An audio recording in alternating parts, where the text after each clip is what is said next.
আসসালামু আলাইকুম দর্শক, আমি আপনাদেরকে আজ দেখাবো কিভাবে আমাদের যে বড় ধানের জমিতে যে বড় পাওয়ার টিলার দিয়ে চোয়ার ফলে যেভাবে উঁচা নিচু হয় এগুলি সমান করতে আসলে আমরা হিমশিম খাচ্ছিলাম আগে। এখন আধুনিক যুগের মাধ্যমে এই যে একটা ফাউরি, যে ফাউরি দিয়ে মানুষে ধান জমায়, এই ধানের ফাউরি দিয়া এভাবে জমিটাকে সমতল করতেছে আমরা। আসলে এটা একটা সহজ মাধ্যম আর কি। আপনারা যারা এগুলি চাষবাস করেন, যে যারা ধানের জমিতে ধান রোপণ করবেন, এই ফাউরি দিয়ে আমরা সবসময় এভাবে যে জায়গাগুলি উঁচু এগুলি সমতল করবেন নাকি, ফাউরিটা টাইম না সহজ ভাবে এই জিনিসগুলি সমান করবেন। আসলে আমরা আগে জানতাম না এগুলি। আধুনিক যুগের কারণে বিভিন্ন দেশের লোকেরা, আমাদের চাইনা দেশের লোকেরা এভাবে দেখছি তারা এগুলি করে, তখন আমরা মাথা মাথায় ঢুকছি আসলে আমরা তো এইভাবে করতে পারবো নাকি। তখন আমরা এখন 1-2 বছর যাবৎ এইভাবে করতেছি আর কি। তো এখন এইভাবে করলে সহজ হয়ে যায়।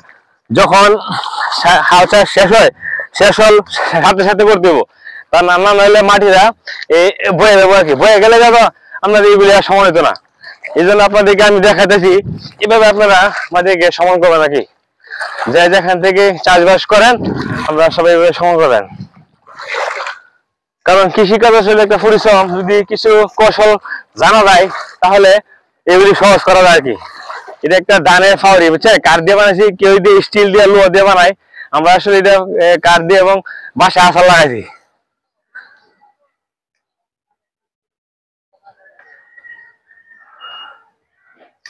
দেখেন আমাদের কৃষকেরা খুব ব্যস্ত হয়ে পড়েছে, এক একজনে এক একভাবে জমি সমান করতেছে, আরেকজনে ধান লাগাইতেছে, আর বাইরা লাগাইতেছে এই দিকটা সরিষা তুলতেছে। এখন পুরো একটা মানে কাজের সময় আর কি। এখন সবাই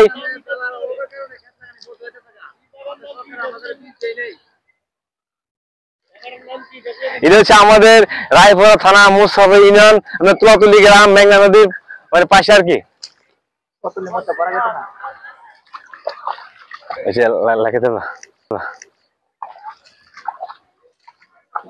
আসসালামু আলাইকুম। ভালো আছেন? ভালোই। এখানে কি করতেছেন? এই আসারি। আচ্ছা, আসাটা কেন? ওই মাটি সমান করি। আসলে আগে দেখতাম মানুষে আমরা কোদাল দিয়ে করতো, দেখলাম, ঠিক আছে। এখন আপনার হাতে দেখলাম আসা তো বিভিন্ন মাসে দিই, বিভিন্ন জমির মধ্যে আসা দেয় পানির মধ্যে, এবং বুড়ো ধানের জমিতে আসা কেন? এইটা সমান লাগি, এটা দেখি সুবিধা বেশি। হ্যাঁ। আচ্ছা, এই বুদ্ধিটা মাথায় কিভাবে আসলো? আল্লাহ দিছে। হ্যাঁ, আল্লাহ দিছে। আসলে কি আপনি কারো কাছ থেকে দেখছেন নাকি নিজেরও মানে করছি, নিজের বুদ্ধি খারাপ? আচ্ছা আচ্ছা। এখন আমরা কি এইভাবে আশাটা করলে সহজ? তাহলে আপনার যে কৃষকেরা বলবেন বলা এইভাবে যখন আপনার জমিতে যখন অসমতল হয়, তুমি যখন মানে এখানটা উঁচা কাটানে দিলা, তখন এইগুলি আশাটা সমান করতে আসা যা। আচ্ছা, এটা সুবিধা বেশি না? আসলে দর্শক দেখেন, আমাদের গ্রামের একজন কৃষক, উনি খুব বুদ্ধিমান লোক। এই আশাটা আপনার দেখেন কিভাবে সে সহজভাবে মাটিগুলি এক জায়গা থেকে এক জায়গায় মানে সরে নিচ্ছে আর কি। এটা আসলে সহজ মাধ্যম। আর এখানে আমার এক চাচা কোদাল করতেছে, কিন্তু কোদাল আসলে এত সময় হয় না, কিন্তু আসলে ওনার মাথায় বুদ্ধির আসা নাই। উনি কিভাবে বুদ্ধিটা খাটাইছেন আপনাদের মাধ্যমে, ওনার মাধ্যমে আপনাদেরকে দেখাতেছি যে এভাবে আপনারা জমিটাকে সমান করবেন, ঠিক আছে। যে যেখান থেকে দেখছেন ভিডিওটা, আসলে এইভাবে যদি করেন তাহলে আমার মনে হয় সহজ আর কি, ঠিক না চাচা? আসলে আপনি কি এই বছরই প্রথম নাকি আরো আগে করছেন? আগে করছি না, আগে দেখলাম যে আপনি ফাউরিটা করছেন না, ফাউরি দিয়ে ধান জমাতে ফাউরি সাজা করছি, ওইটা করছি। তাহলে ফাউরি থেকে এটা সুবিধা বেশি। হ্যাঁ, এটা মানে বন্টন আছে, সবকিছু পরিষ্কার হয় না সব। আচ্ছা আচ্ছা। দর্শক দেখেন, আসলে ওনার রাস্তায় আমি যে বিভিন্ন তথ্যটা জানতে পারলাম, যে দেখেন এই যে এখানে যে ময়লাগুলি, এই ময়লাগুলি উনি আশা আমরা জমাইতেছে আর কি। এইভাবে আপনারা যে যেখান থেকে দেখছেন এই ভিডিওটা দেখে যদি কোনো সাহায্য মানে সুবিধা হয় তাহলে এইভাবে দেখবেন নাকি, এভাবে রাস্তাটা মানে ক্ষেত মিল করবেন।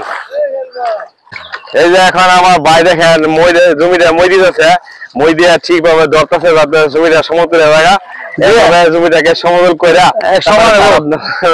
ধানের চারাগুলি রোপণ করবে আর কি।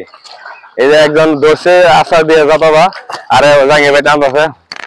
জিনিসটা আসলে দেখেন কত সুন্দর করে মিল করতেছে।